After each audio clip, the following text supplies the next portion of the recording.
How do I read the Bible correctly? With so many different doctrines and ideas, how do I know which one is right and which one will lead me into false teaching?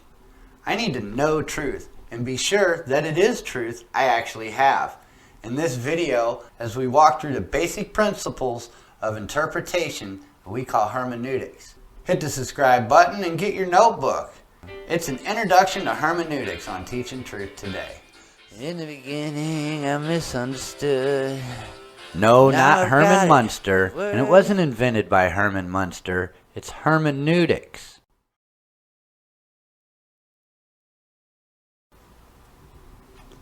All right, now we got 5 tools.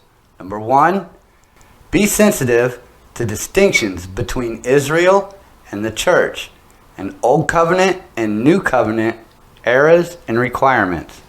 Promises made to Israel in the Old Testament cannot automatically be transferred to the church in which we are a part of.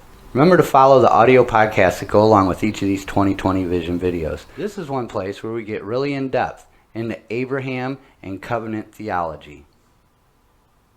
Number 2, be sensitive to the type of literature you are in. The Bible contains many different types of literature: law, narrative, wisdom, poetry, gospel, parables, epistles. Each of these types of literature has specific features that must be considered when interpreting a text. Some of these will be examined in the other section. For now, we need to understand that where we are in the Bible makes a big difference on how we interpret and apply it. Interpreting the Old Testament. Narrative literature.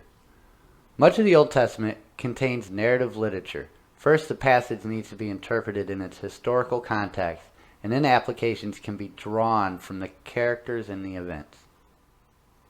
Number 4, wisdom literature. Sometimes the teaching is carried directly into the New Testament, like do not murder. Other times, the New Testament takes a text and applies a principle from it. Proverbs versus promises. Realize that much of the proverbial type of wisdom in the Old Testament is general truth based on observations, but not absolute truths or promises. Poetry. Realize that poetry often has a greater use of figurative language than narrative or law. Also, Hebrew poetry's main characteristic is parallelisms.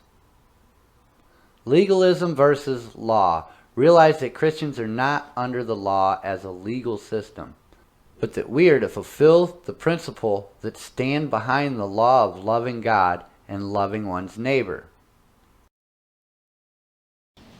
Matthew 22:37 through 40.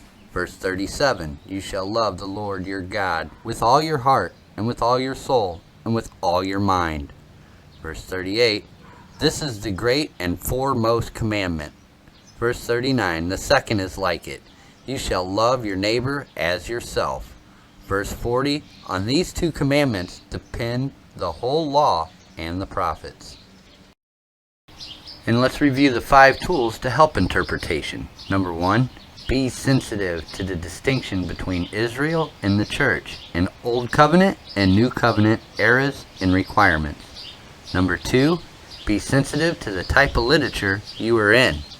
Number 3, interpreting the Old Testament as narrative literature. Number 4, wisdom literature, Proverbs versus promises. And number 5, legalism versus law.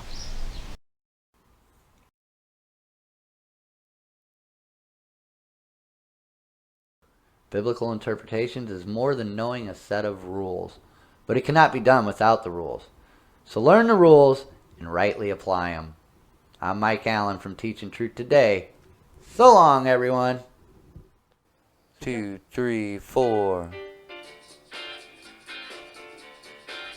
Say the word and you'll be free. Say the word and be like me. Say the word I'm thinking of.